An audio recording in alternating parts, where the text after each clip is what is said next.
Welcome everyone. We'll go ahead and get started. Thank you for coming. My name's John and I'm one of the co-directors here, but I can't take credit at all for this talk. This was all put together by Kelly, the other co-director, with a big sis from Eva and her robots and her team. And even the questions I have to ask, Kelly helped compile, or did compile.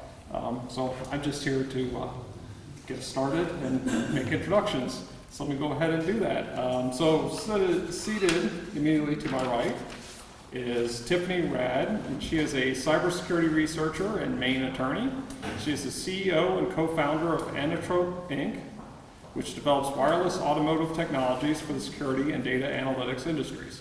Her independent cybersecurity research was listed as number 4 in top 10 white hat hacks by Bloomberg, and she is a contributor to the book Security in 2020.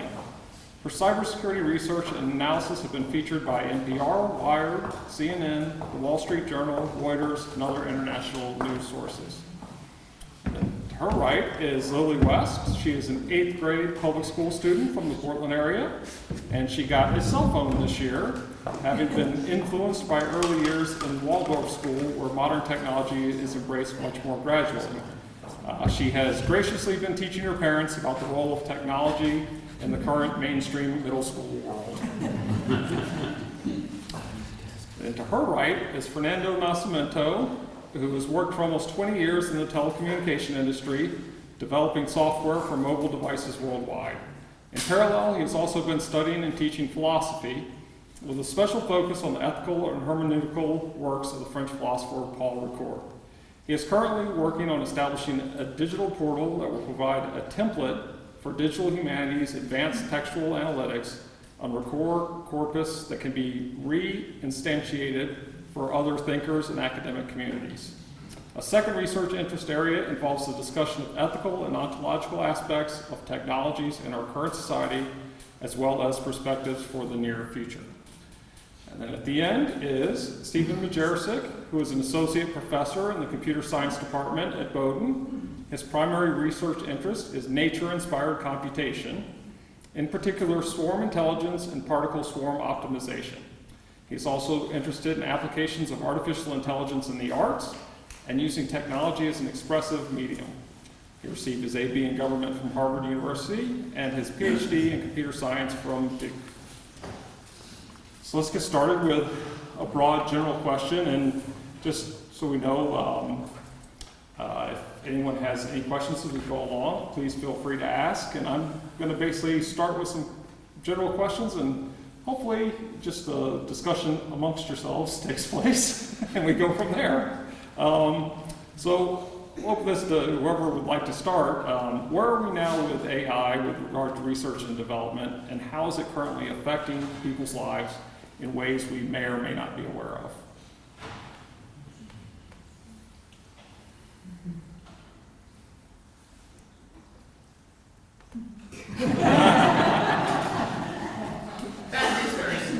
Probably not the answer you were looking for. Yep. Okay, yeah, I'll pick that up. Some of the research I do has to do with vehicles, and I'm, as you mentioned, I do security research, so I'm hired to break into things so other people can't break into things, the bad guys in particular. So we're the good guys team. And what we do is we'll take a vehicle and we'll look at all the sensors on the outside and computers on the inside, and we figure out how it works. A lot of this, some of the ways that the coding is done inside is artificial intelligence, especially as our cars get more and more computers inside. You are not in control of your vehicle as much as the computer will be, and as we get closer to automation, Tesla has what they call is like the I think they call it autopilot. I think that's a little bit of a misnomer because they really haven't reached that level of autonomy where you can go to sleep and not watch where your car is going, but I do think we're going to get there. So then you are just sitting inside of a computer, and to call that your car, is it Tesla's car or is it your car? The data you generate, is it yours or does it belong to the automotive industry? Especially location-based data is very, a lot of people have privacy interests with that, but if Tesla owns that, then you can't access it without breaking some copyright and criminal laws even to get into the computer to see what it's recording about you, where you go, how it works. So artificial intelligence is deciding where the car goes and how it gets there. So that's one of the ways that I see AI and autonomous technology working its way into how our everyday lives are. So. Let me add another bit of this puzzle. Maybe we should define a little bit what we understand by artificial intelligence. So intelligence itself is a problematic and complex concept, right? If I ask what's intelligence here, I would get completely different answers, right? So in AI, and AI is just to make it artificial. So depending on your definition of intelligence, you will have a different definition of artificial intelligence, right? But broadly speaking, people tend to think that intelligence, the idea of intelligence is what you would think of another human being that you would label as intelligent. And that's problematic as well. But AI today is not near as this definition, because this definition is what we call general AI, or artificial general intelligence. So an intelligence that is capable of doing the same types of things that us, as like the pinnacle of intelligent behavior, as we know, we can do.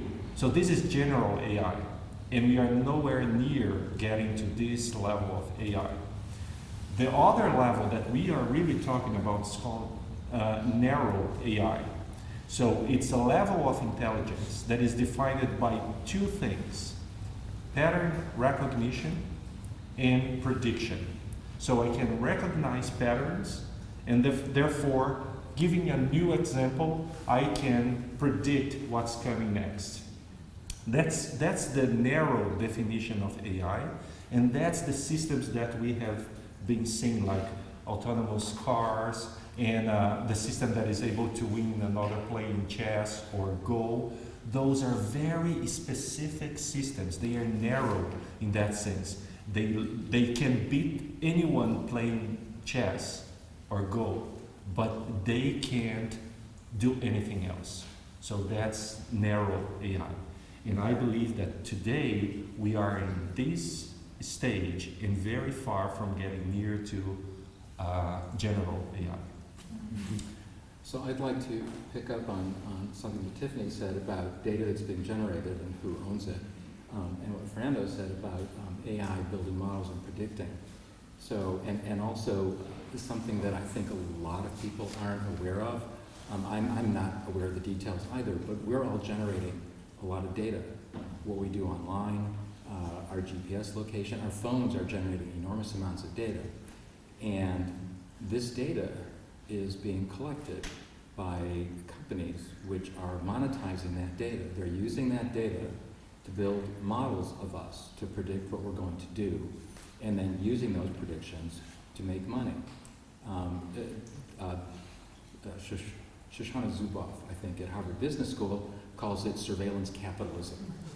And so yeah, it feels a little creepy, but okay, you know, they're going to target me with ads, not such a big deal. But then let's take it a step further. I'm generating all that data. I'm talking to Siri, I'm talking to Alexa. That data is being stored. I'm on social media. Well, I'm not, but someone's on social media. That's generating a lot of information about them. There's all this information being generated that could be taken and could be used to figure out, where do I go? Who do I see? And we could, the people that are analyzing this data could start making inferences about, all right, why is he seeing that person? Oh, he always goes to that Starbucks at the same time that that person goes, and start making connections. Now we're in a place where I don't think any of us wants to be. Except with NSA.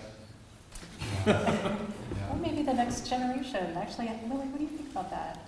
The convenience of it knowing that you go online and there are particular sites you go to, and maybe the ads on Amazon are targeted for what you're interested in. What do you think? Well, I think from my perspective, it's a little creepy. Just that it can track exactly where I'm going and what sites I'm seeing, but I can definitely see that it could be convenient if someone's trying to, on a business perspective, gather information. So I think to someone who's doing more business, that could be convenient, but for someone my age, I don't see a lot of necessary, it's not that necessary for me. And for instance, you were saying, you're not on social media, but Okay, for someone. I lied. I'm on Instagram. Okay. it's But I don't do Facebook. See, that's the thing. Lots of people are like, I don't do Facebook. It's like, well, Instagram's on my Facebook, but that's all right. They buy up all the other ones too. So, but I think for older people, it's easy enough for us to say, okay, I'm going to drop Facebook. But Lily, can you speak a bit about someone your age and what sort of social pressures there are, whether it's to have the smartphone or to be on Facebook or any of the other platforms, and how that might be different for people that are growing up now compared to us, pretty much everyone in this audience? Yeah, I can say there's definitely a lot of pressure my age to own a cell phone and to be connected to people through social media and texting. And I found for me that when I didn't have one, it was really difficult to connect because email, often for my generation, I find is kind of a thing that's not used as much as it could be because we have these conveniences like the social media. And so there's a lot of pressure to connect because otherwise it can be really hard to be with people, to connect with people. And to pick up on some of these themes in this initial discussion, for instance, using Tesla, and who owns that information? Is it your information? Is it Tesla's information? And then, of course, the question is and then who can Tesla sell that information to if it's Tesla's information, and what can they do with it? And so I think the question arises over, this technology is coming up in the private sector and being used by the private sector, but to what extent does the government have a role in regulating what is done and used with this data versus the private sector versus just the marketplace and people saying, okay, I'm not going to be on Facebook if this is what you're going to do? I only know one person that is completely off the grid, and it's kind of like you got to start out that way to be that way today. No credit card, no cell phone, still has a wired phone in his house, has a vehicle that's older than I'd say 1993. So there's some people that do make this conscious decision to do everything in cash. And it is hard to do. Every year it gets harder, I think, for this person to maintain that type of no digital footprint. And especially when you have to buy an antique classic vehicle nowadays to get there and then figure out how to fix it. When the repair shops can't because everything's computerized. So it's an interesting concept, but it is possible, but it's just very hard to do that. And regarding the digital footprint, there's a new privacy act in California, which is called the California Consumer Privacy Act. And if you are a resident of California, so it kind of somewhat doesn't apply to us here in Maine, but most companies now have become compliant or are on their way to becoming so.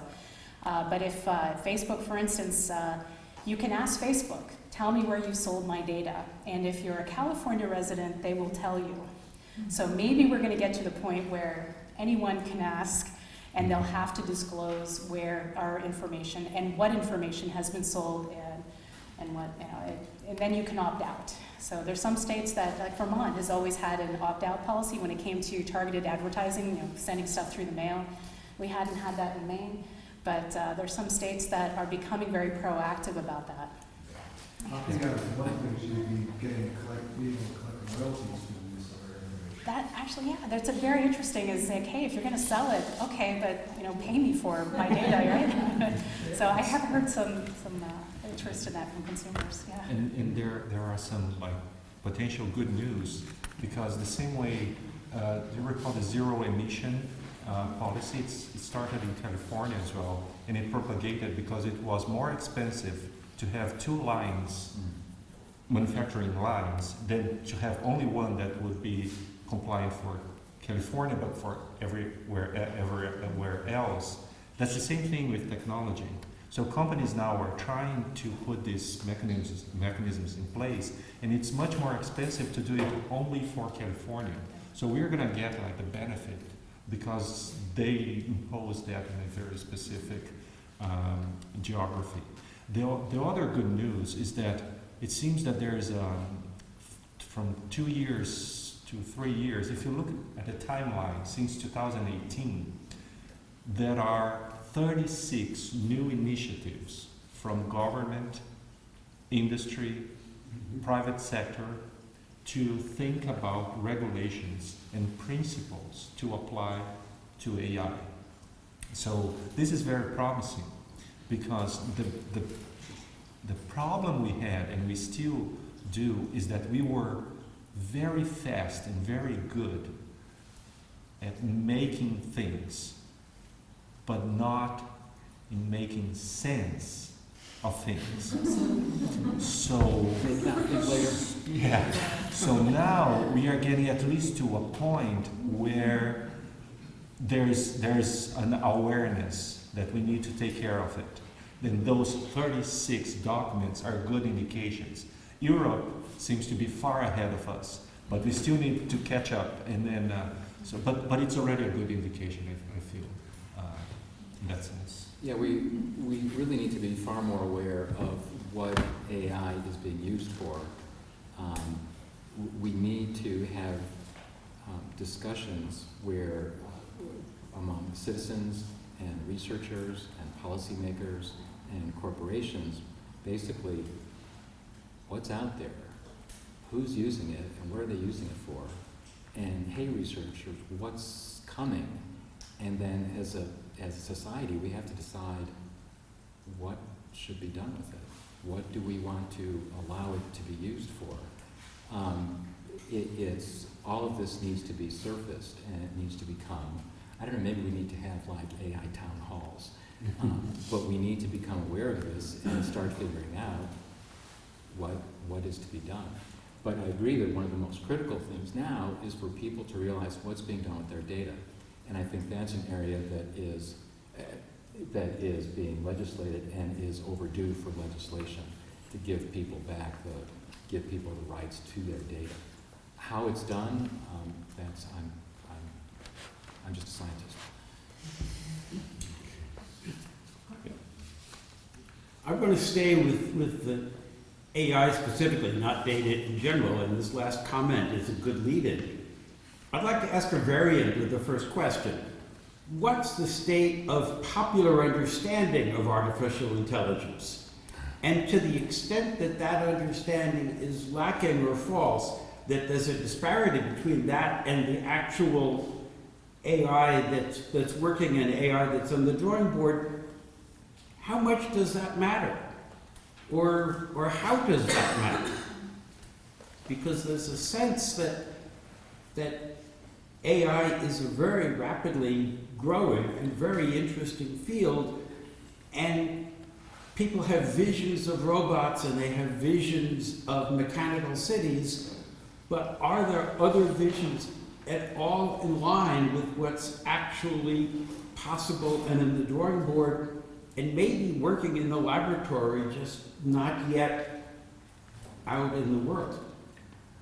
Strangely, I think people think both that AI is more powerful than it is and also less powerful than it is. Because people will say, oh, it's just a program. You know, it's deterministic. It can't really, it's not thinking, it can't do anything. It's just, whatever it was programmed to do.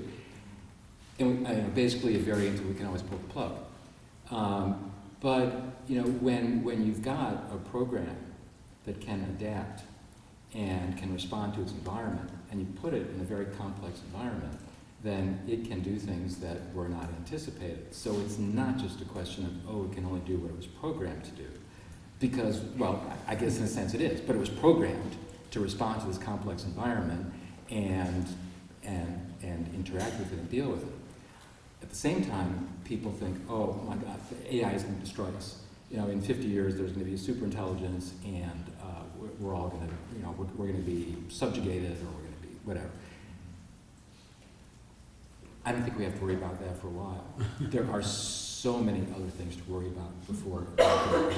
In fact, I wish people would stop talking about that, because it's a distraction from what we need to be worried about. And actually, what I've seen with, and I won't mention any manufacturers because it's a bunch of them, but with the vehicles that have the autonomous mode, people have been in the driver's seat, and assuming it's set autonomous, they have been distracted drivers or asleep, and there have been so many things on the news recently about, you see images of people asleep, and their vehicle is driving down a highway going 65 miles an hour. And people, I think, have this false sense that we're further ahead with this. And I think part of it is the misnomer when you put it in autonomous mode, you assume it's making the decisions for you. There have been fatalities with vehicles not recognizing, for instance, a cloud.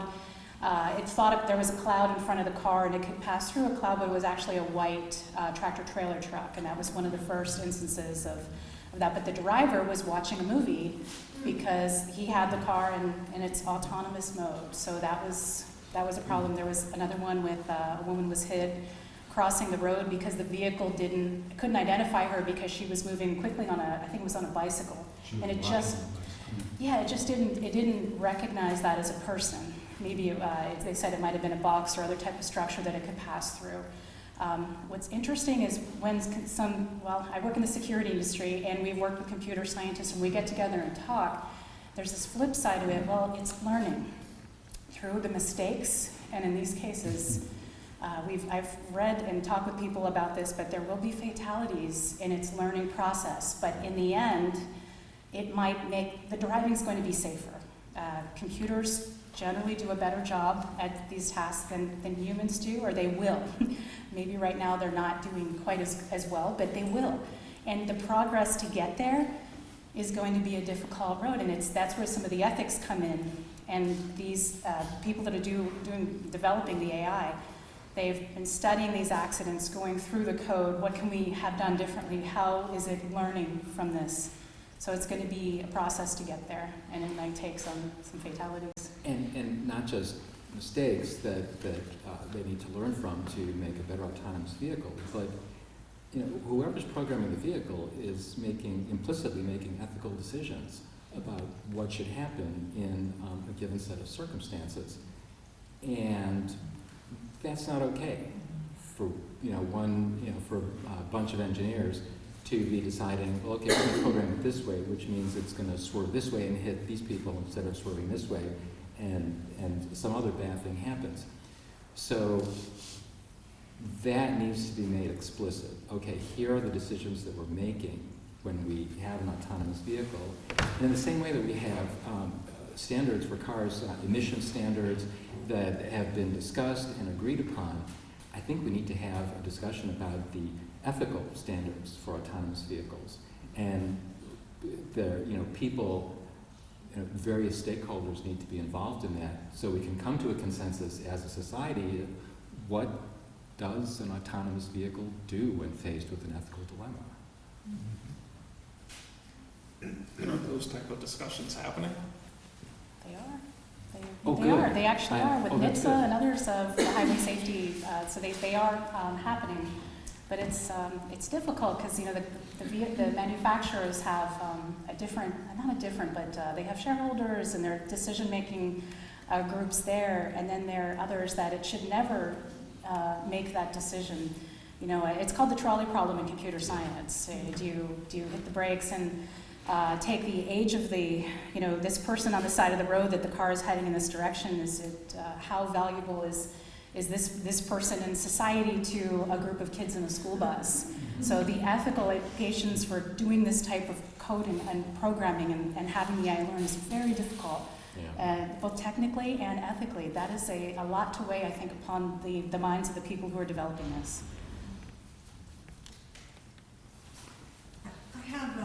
I want to piggyback on your question, and I also want to piggyback on your question. I want to piggyback on your question. So the first question is, I like when you said that right now using AI as a distraction, can be a distraction from what, I'm curious what the first, or the top 5 things for you to be worried about. What would you be worried about?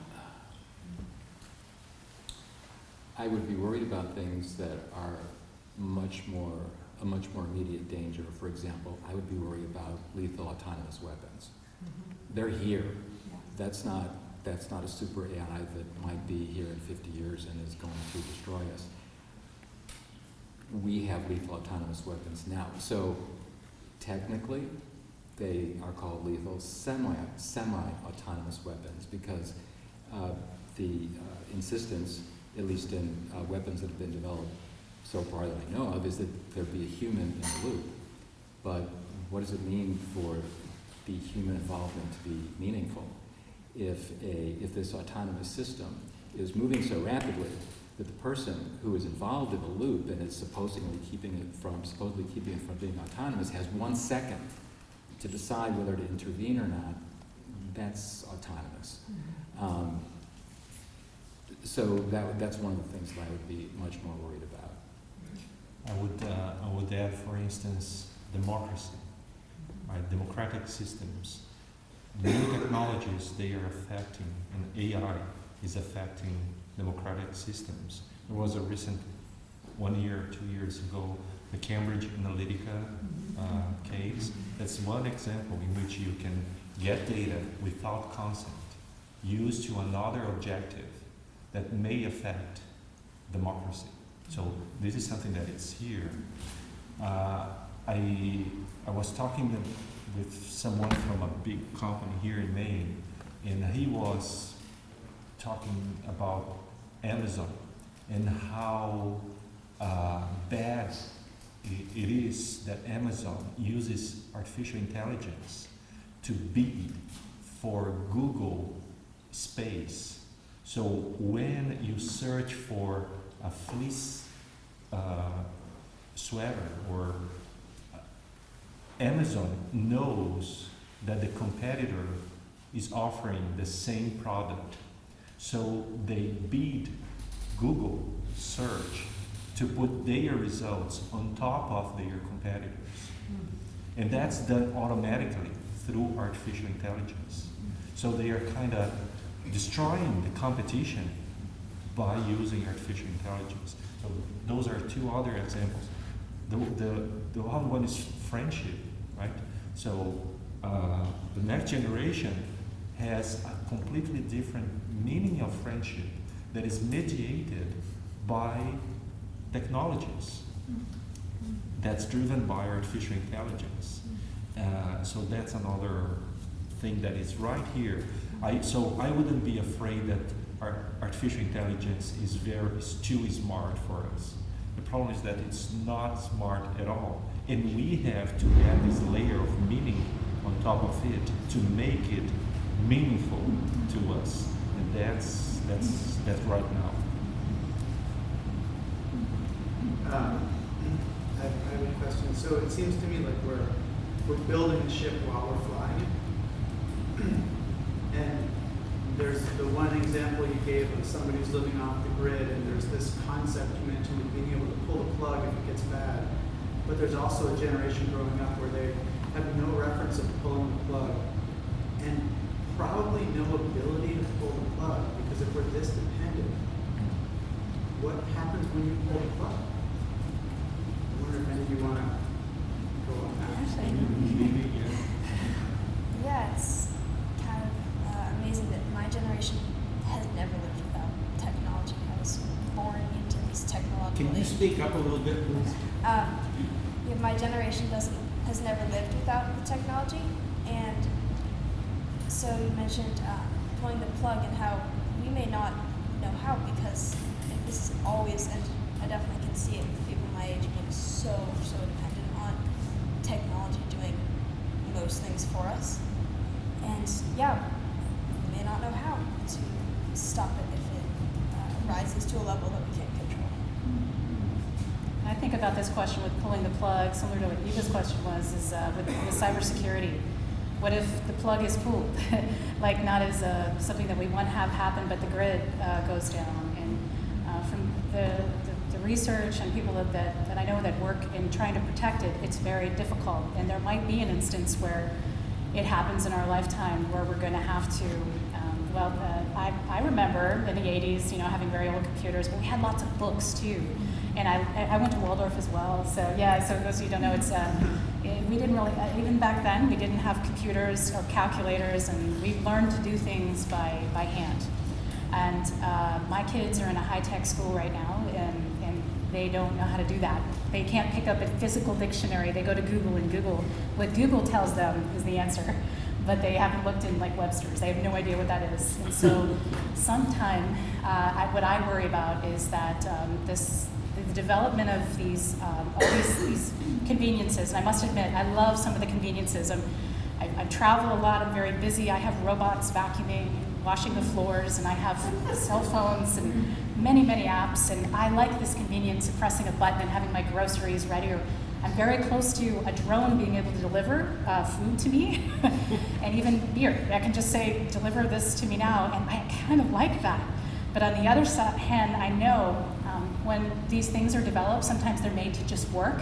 And in the computer science department at USM, we try to teach the students about secure coding practices.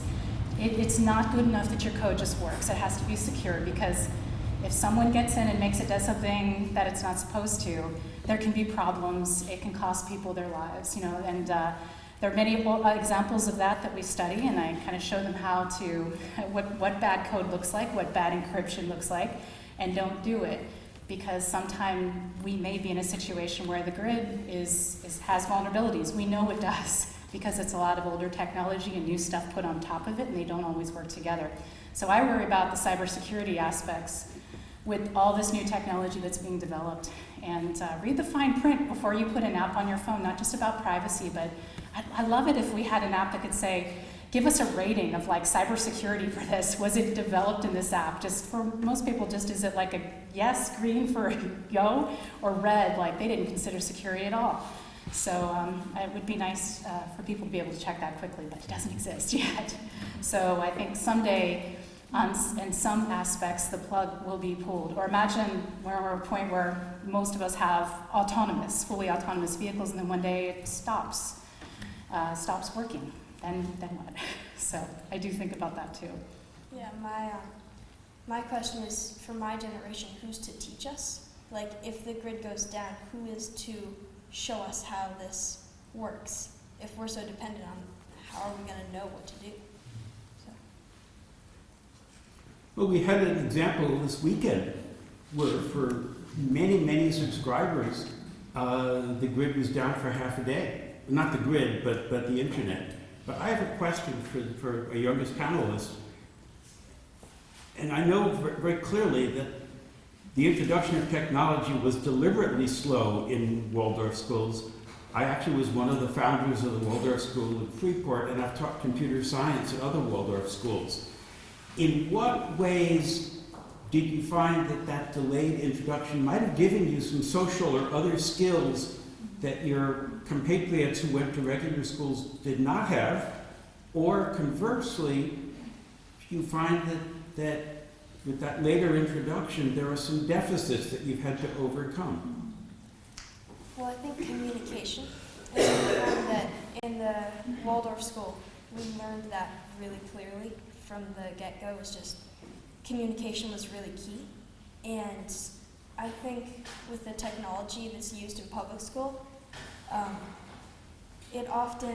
that part can be a little slower for people to be able to talk and have more discussion. So I'd say that definitely, it gave me a head start in that area, going from Waldorf to public.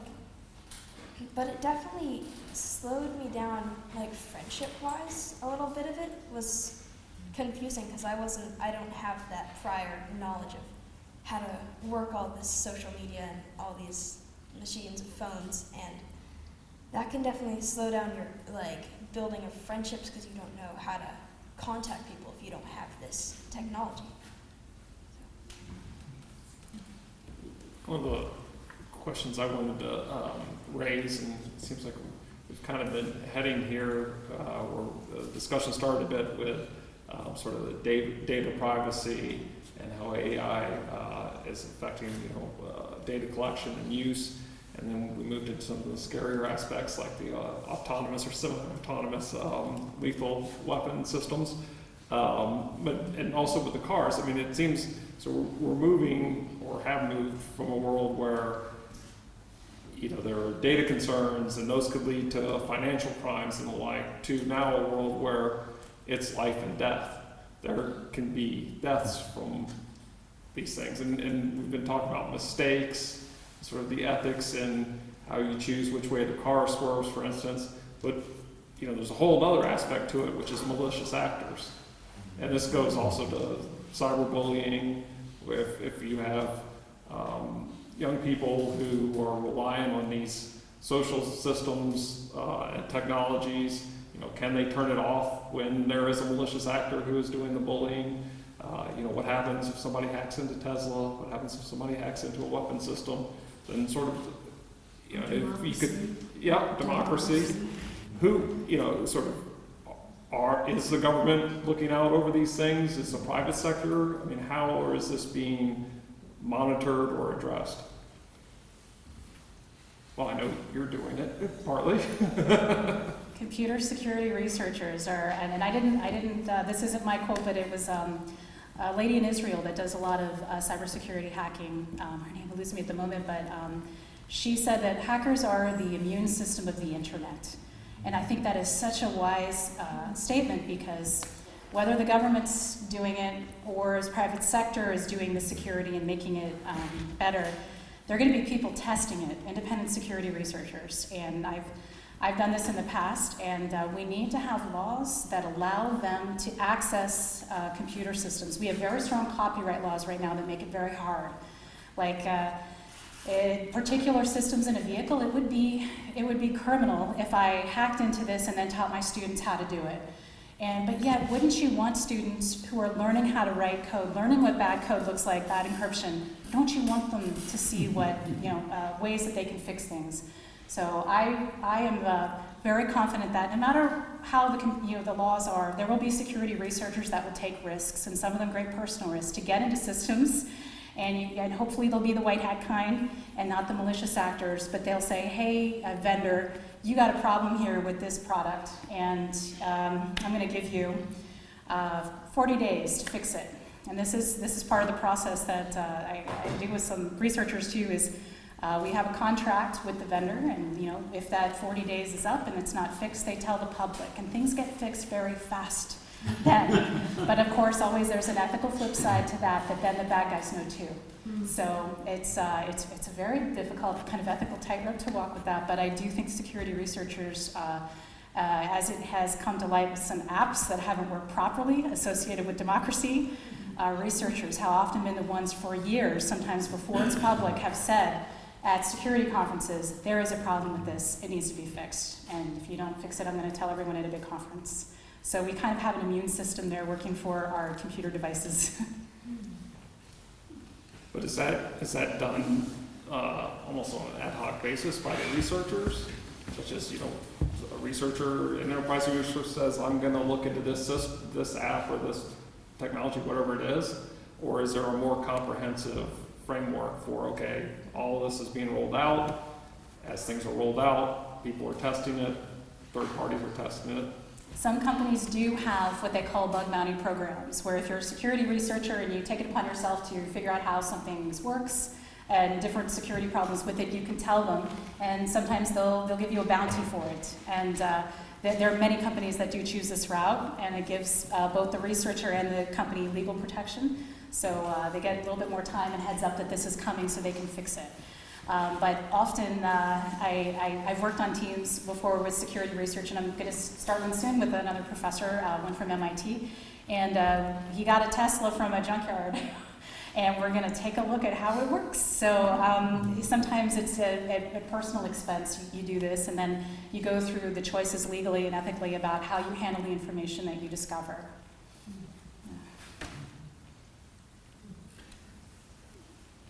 So, in addition to the possibility of bad actors hacking into a system and doing damage that way, another thing to worry about is bad actors using, readily available technology to do bad things. So let me give you a scenario, and I can't take credit for it, but let's take drones. Small drones, readily available. I could buy several hundred of them. Now, on that drone, let's put a shaped explosive charge. Now, let's give that drone facial recognition capability. And then let's send a swarm of those after, we want you to recognize these people. Find these people, recognize them, and settle on their head and detonate the explosive. I think it was the Future of Life Institute put out a video describing that scenario. And it's pretty scary because all of this is available. And what would you do to protect against a swarm of drones that are looking for you or for some number of people? The scenario in the video they made was a swarm of drones attacking, going into Congress and attacking certain people, certain senators, or certain representatives. And that's something else to worry about. It seems to me there's just so many terrifying applications of this technology. I have trouble finding the ray of hope and seeing where the good is.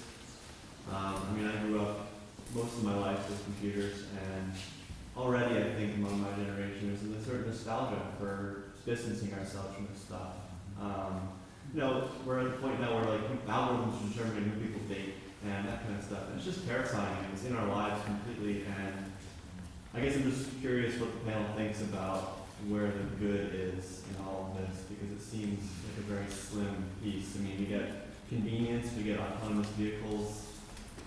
Why are we going this way?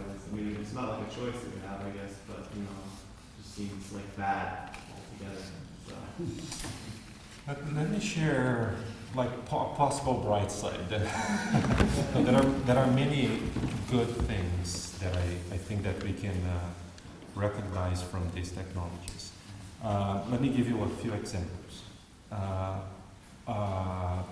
For instance, we came from Brunswick and we didn't know how to get here, but we got here flawlessly. My son was driving, and because we were using artificial intelligence, and I don't know, but it rerouted us to the best path. So we got here safely and on time using technology. So that's a very simple example. But let me give you a more sophisticated one. Last month, an article published in Nature, which is a famous scientific venue, one research team in the US made available their code for any research that wants to use it. And that code is capable of identifying cancer, skin cancer, better than any top physician could. So this is another thing that when you think about it, you could have an app on your cell phone. You go to your regular screening, and it will be able to identify that it's in a very early stage that it's cancer. So that's another example. And to give a third one, with broader dimensions, is agriculture can benefit a lot by this type of technology that we are talking about. We were just talking about a possible application in which you have sensors that you attach to the roots of plants, and they measure pressure. So when the soil gets drier, the pressure intensifies.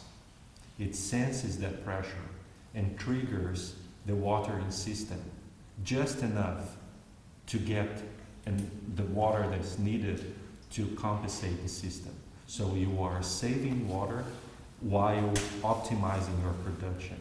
So these are some scenarios that may give us some hope.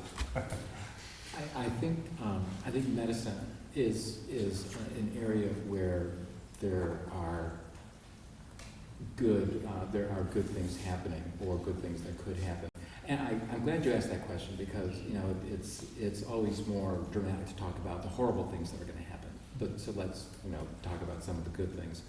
An app that could keep track of the latest research in diabetes, and also keep track of your habits, and sensors, wearables that take your vital signs, what you're eating, and could then, based on that and keeping track of the research, the latest research, make suggestions about what you could do. I don't know, targeted medical care just has a bad sound to it, but precision medical care. So a cardiologist has a lot of patients. And what she would normally do is say, okay, you come in every, 6 months, every year, and we'll see how things are going. If when the person has a heart attack, then, oh yeah, I guess we'd better do something. But one possibility is that the doctor could get data from wearables, from blood pressure readings that the person is doing at home, whether they're taking their medication, measured by visits to the pharmacy, and take this data.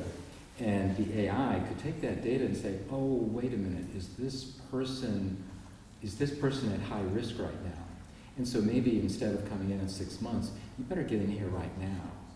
Or somebody else who looks like they're doing just fine, okay, we're going to keep an eye on them, but they can come in, they don't have to come in 6 months. They can, so we can actually focus the medical care where it's more necessary.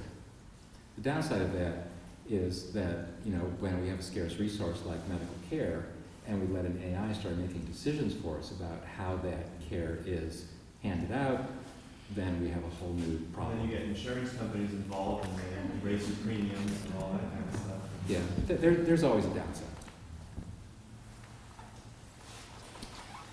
I think the technology feels a lot safer when we know we can turn it off. When I learned how to ski, the first thing they taught me was how to stand up, and the second thing is how to fall down. And they said, when you're out of control, just fall this way. It may not be elegant, but it'll be safer for you and safer for the other skiers. And I used to run workshops called turning the computer off. At a certain point, it's more metaphorical. But when we feel that we're stuck with this technology and we can't get away from it, then it feels like it's tyrannizing us. But most people who have a food processor know that for a single salad, it's not worth the effort of setting it up and cleaning it up, and it's a technology that doesn't fit. If they're making a complex dish with a huge amount of cutting, like coleslaw, it does make sense. I think we need to educate ourselves so that either at the source we can turn off the computer, or when somebody says, well, the computer said that so-and-so has the best chance of winning. How many layers of theory and modeling and so forth are between the rough data and that program and the believability of that saying, this candidate is the one that has the best chance to beat Mr. T?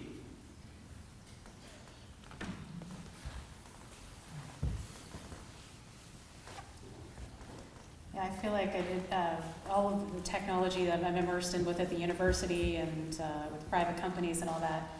The more that I do of this, and the more years I'm in this industry, the more I feel I also need to go off the grid, completely off the grid. It's up in Maine. This is a great place to be, where you can literally get lost in the woods and not have to think about and participate with all the technology that has so much to do with our lives. And it's a big dichotomy. I go between Washington, D.C. and up here in Maine, and I need to turn it off sometimes, because it can get just stressful thinking about the goods and the bad associated with technology. Sometimes it's good to just say, I'm going to turn it off. And actually, I think I learned a lot of that in Waldorf School as well, is that there's a time to have discussions.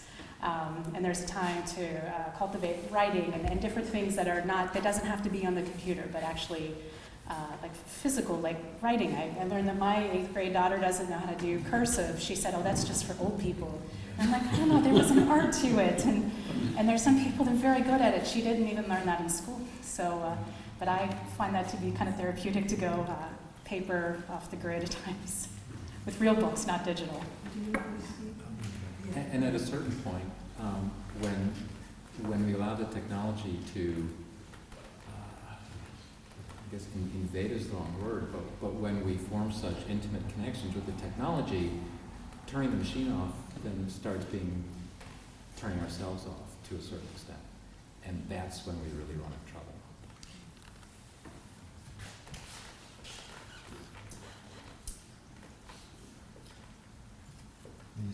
We're talking about personal choice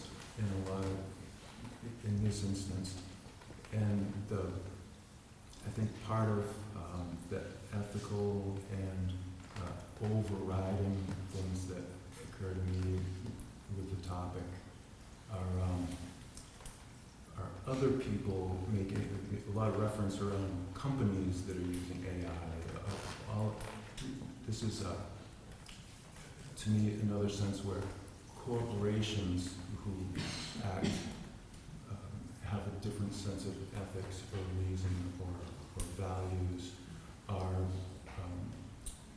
putting this in play, and I don't know that our town hall kind of, where the general populace stands with understanding of what's happening, in our hands or to us from what we have in our hands, or outside. I think a lot of artificial intelligence is going to be used to change the labor force, and job seeking and jobs are going to change a great deal, and these are driven by profit margins, and so the ethics of the people who stand to make more money are going to come to bear on the people who are people. Is that just sort of any One thing that I guess it's very important is that we may need to step back from technology and think about values and how technologies are impacting those values. That's the ethical problem. And just to give an example, I would never have, like 15, 20 years ago, I would never have to think about mobile phones disrupting conversations at home. I would never have to stop and step back and say, well, one value that we want to foster here in our small community is to care for each other, which means that the phone cannot get to us in a way that we cannot control this value, right? So it's a problem of application, right? So we have to go back and say, and then the Greeks, they had, they were special in so many ways, and they had that idea of nothing in excess. Like if it's excessive, it tends to be problematic. So if we could go back to the idea of what's our underlying vision of good life? Sure.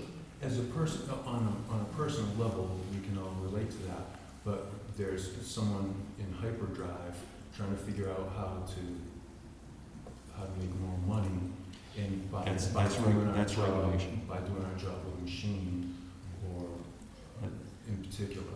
That's regulation. I completely agree with you. When it gets to Who's those, regulating the corporations? today the governments, they need to step up and get to a point where it happens. It's not happening. You're absolutely right. So for that level, it's governmental regulation. So can I piggyback Of on your course. question? So then we have bias. Where does bias play into this, in governments? And then I guess my other question is who's programming who and for what ends? Do you understand? It's like one of the examples that was brought up was, oh gosh, I wish I was taking notes. But when we are presented, somebody brought up about who is forecasted to be the next president, and how does that now program the collective to that opinion? So that's one question. It's like we are implicitly being programmed for different beliefs. Or in government, if government regulation decides that something is good, where is that goodness coming from? And whose bias are we buying into around that? I mean, there's a lot going on here, and I'll be quiet now. No, that's very good points. I think that the point is not to define what is good, but creating mechanisms so that people have the capability to decide and think about how to live good lives with these technologies. So it's not about defining the good, but opening spaces of freedom so people can consider that in terms of, there's a very nice framework that was proposed by Amartya Sen and Martha Nussbaum. It's called the capabilities principle. And I feel that this is a powerful way for us to think about technologies as enhancing our capabilities, including the capability to decide of not using them. So potentially that's one way for us to start thinking about the question. If people are still thinking, I'm concerned that there's so much programming going underneath everything. That's why we need to preserve this capability of critical thinking. And the second, just a brief mention that another very deep problem is inequality. So technologies are amplifying social inequality. And that's another big issue. So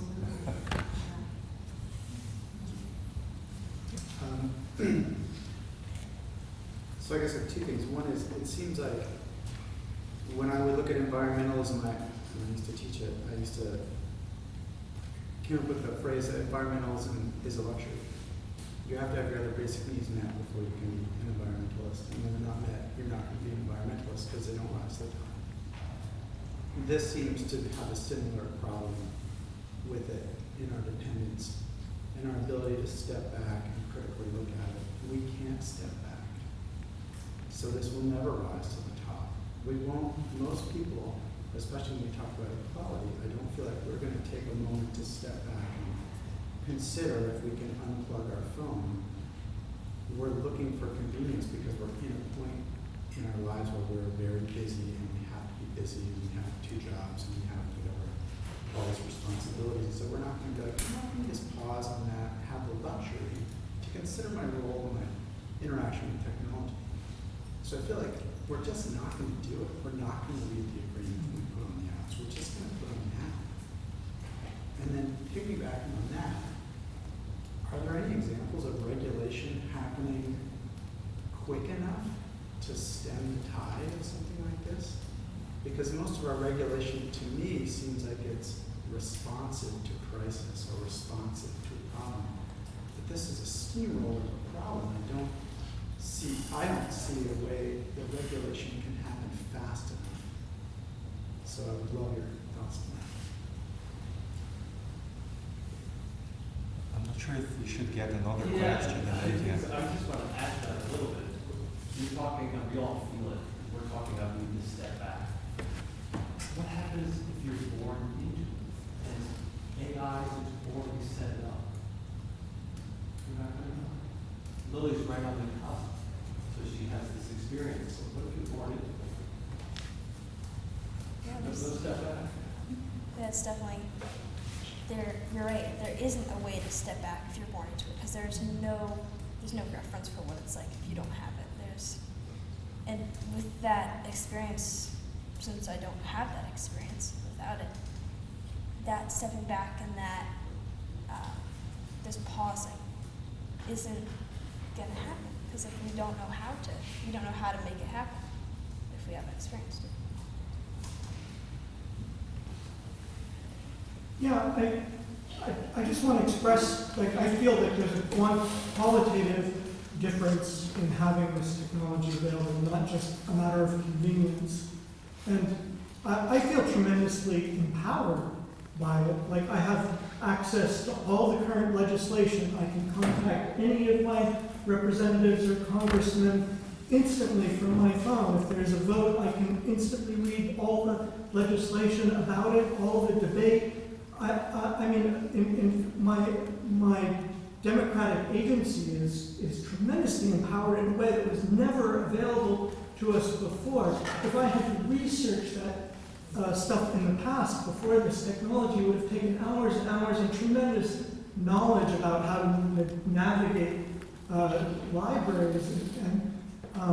And I can contact a whole bunch of people and create grassroots coalitions instantly, and I'm connected to people all over the world. I'm connected to people I went to first grade with. I'm connected to people I played in bands with in Japan and Germany.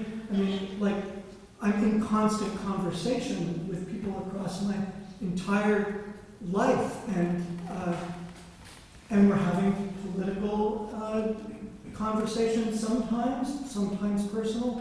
I mean, so it's not a matter of convenience, and I mean, I feel this acutely because I wasn't born into it, and the novelty of it is I'm a little high on it. So, I mean, I understand we're talking a lot about the dangers and the anxieties we have, but I think we need to embrace the way we're empowered by it. I think also, I think about social systems in a different way because I program computers. So I understand that I can create effective networks in ways that are analogous to the ways I procedurally organize data in a computer system. So, yeah, I can activate people. We can design a society together the way we might design a database together. So I want to talk about the privilege of being able to turn off your device and go off the grid. But there's technology out there that is always on and we can't turn it off. So you can walk down the street, there's surveillance, there's facial recognition, there could be racial profiling associated with that. That was an article in Press Rail this past week speaking about that. Or then you go to the younger generation who plays a video game at the library where my husband works after school every afternoon and can't turn it off. It's just not part of their makeup. So there's technology that we can all turn off because we know how, or our parents are guiding us. But then there's a whole section of technology that we can't get away from. And I'm concerned about that. I'm concerned about facial recognition. There's errors in that, especially among recognition with colored and Asian folks. So I'd just like you to speak about that a little bit. Well, I can say a little bit about the not being able to turn it off. I find there's this certain thing in my generation, I don't know who's heard of FOMO, but fear of missing out, that can be really, I think, one of the things that makes people not want to turn something off is just like, I'm going to miss out on something. Or I find one of the reasons that we're so attached to our devices is you want to be wanted when you pick it up and be like, has someone said anything to me? Is it anything directed towards me? And that can make it really difficult to turn devices off just because you don't want to miss anything.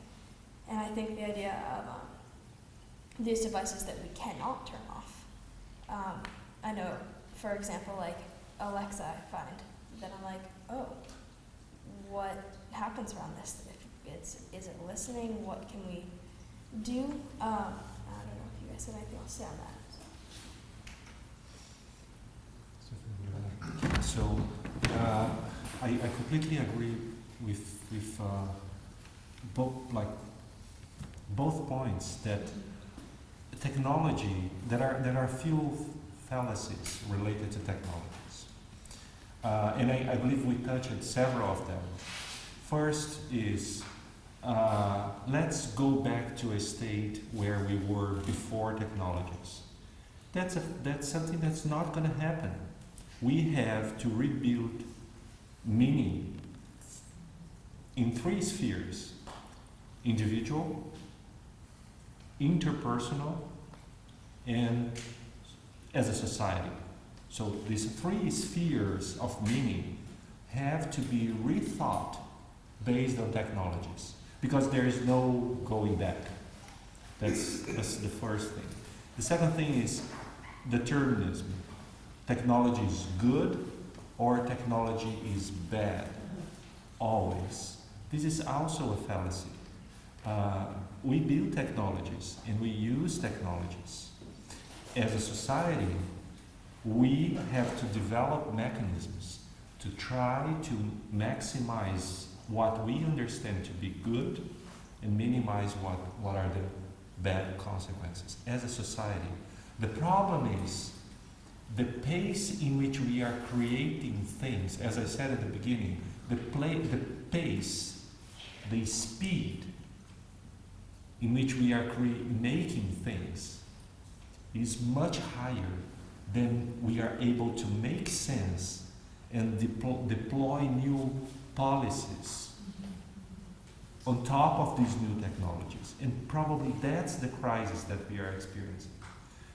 So it's easier for us to create policies for our families, but it's much harder to look at the entire society.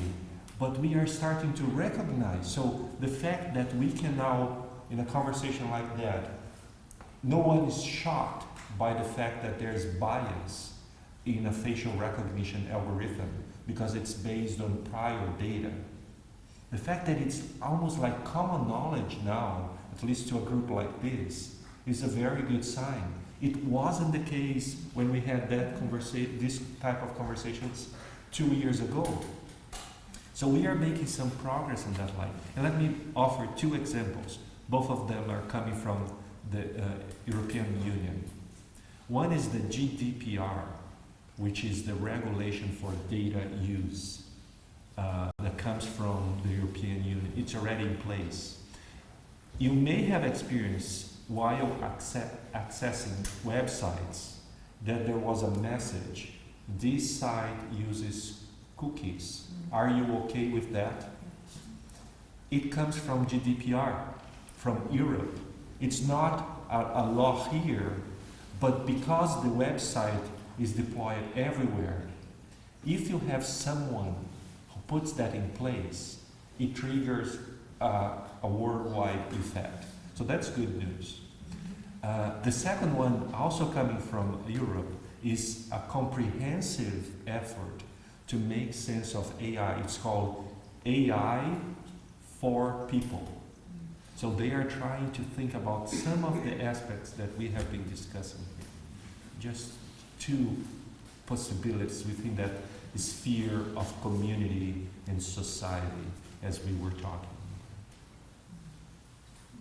And I have hope too that, as I mentioned, that hackers are the immune system of the internet. There will be people who will be developing technologies that will be able to sort of shield us actually from facial recognition. There's a clothing company, they make hats and clothes that AI that we have now can't see your face. It can't recognize you because it has bold stripes or different types of patterns that to a computer, it can't see it yet.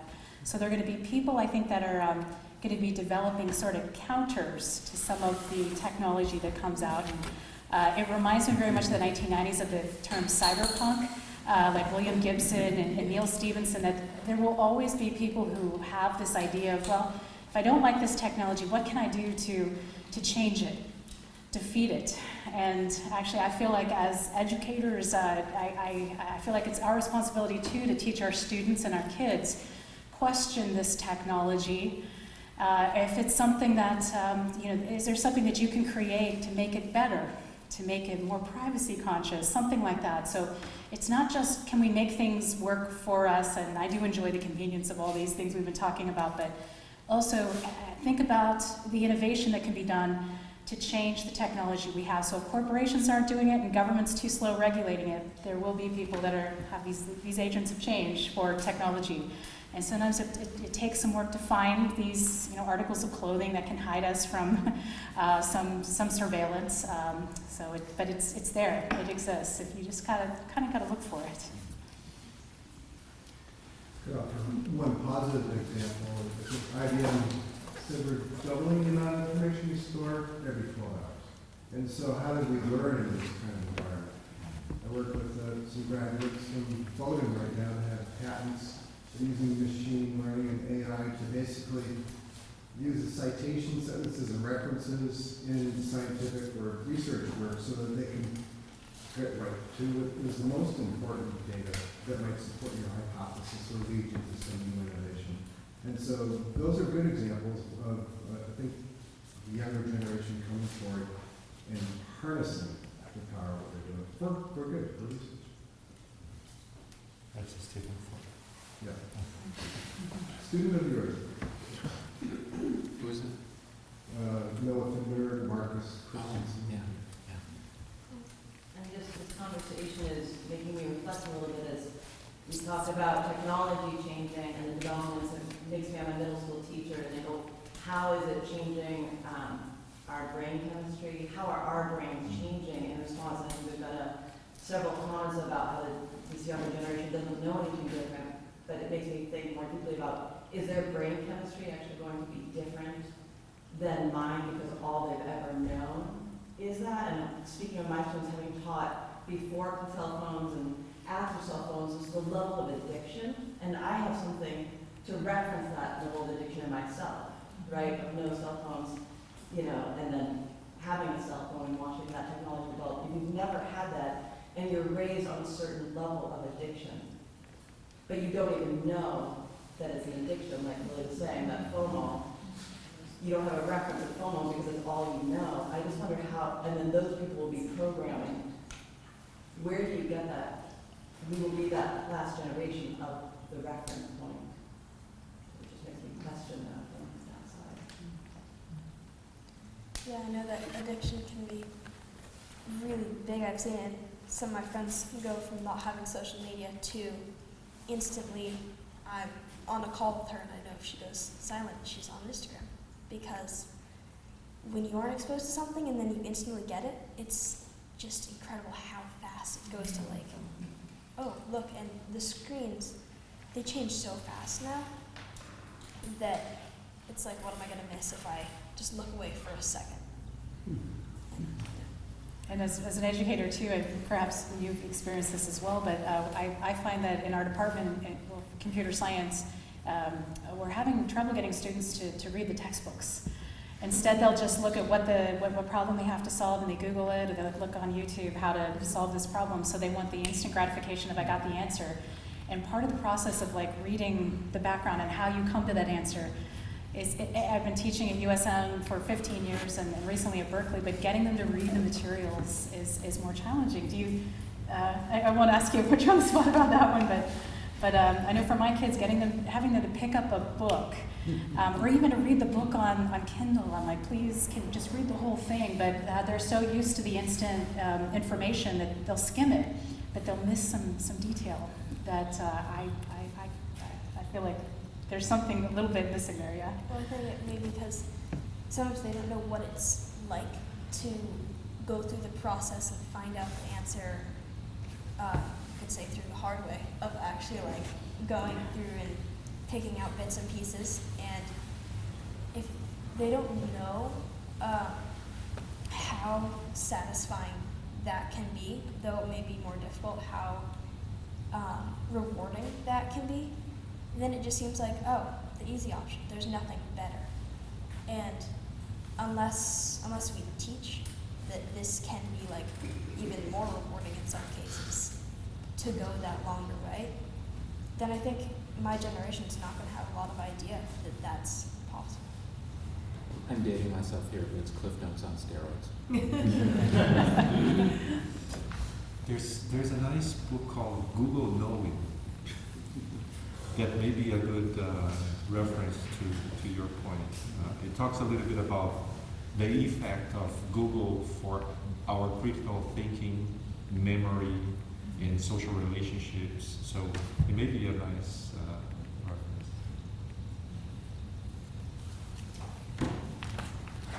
We've got an economy that's a consumer-based economy in large part. And, I think when we talk about being powerless, we actually have a lot of power based on what we use, because these products are developed because we're paying for them, or somebody's paying for them.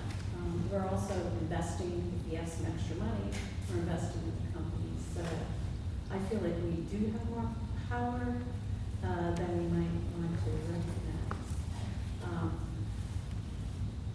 For starters, my question is around, we're talking about artificial intelligence and its control over us in kind of some sort of way. And at the beginning of the introductions here, someone on the panel had said, or the introduction was something about nature and swarm.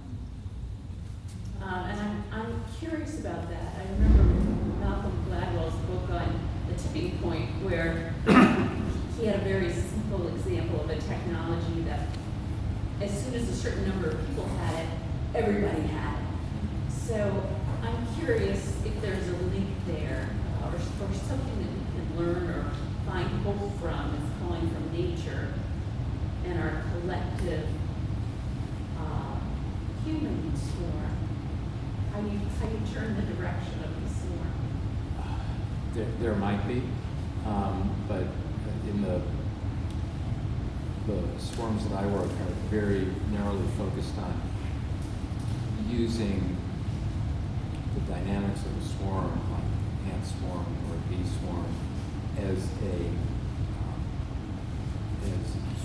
metaphor, a computational metaphor, and taking that and using that as a basis for an algorithm to do something. So, for example, you can take the mechanism by which ants forage for food and lay down pheromones, and that guides other ants to the food. You can take that and create a computational technique called ant colony optimization, which uses that idea to, if the solution I'm looking for is something that can be constructed of pieces, and when I put it together I can evaluate how good it is, then I can have these virtual ants put together these things and evaluate how good they are. And the ones that are better, I could put down pheromones on those pieces. And so then in subsequent iterations, the ones that have more pheromones on them are more likely to get selected to build this thing. So it's very narrowly focused on an algorithm to solve a particular well-defined, narrow task. So I don't know how it relates to people. That was a very long way of saying that I don't know how it relates to people. I just want to say the simplest thing it seems we can do is to put this technology in everyone's hands. So this is a very direct, simple question for Lily. Is there coding classes for kids your age in college? Yeah, in fact, I toured the high school I'm going to today, and they offered some coding classes, but I don't think they offered exactly what you teach more. They didn't offer, we have STEM, which helps us. We did some projects with getting little robots to move, and that was more of an introduction to coding. But I personally wish that they gave us more information on coding and technology and all of this ethics, the big ethics question around it. Because I think that would be, since we are the people that my generation's growing up in that age of not knowing what it was like before, I think having a class that taught what it was like and now like what this technology is bringing, I think that would be very important for my generation. Well, I think we're about to the end of our time. I just wanted to thank everyone on the panel again so much for doing this, and thank you again to Kelly for putting together the panel.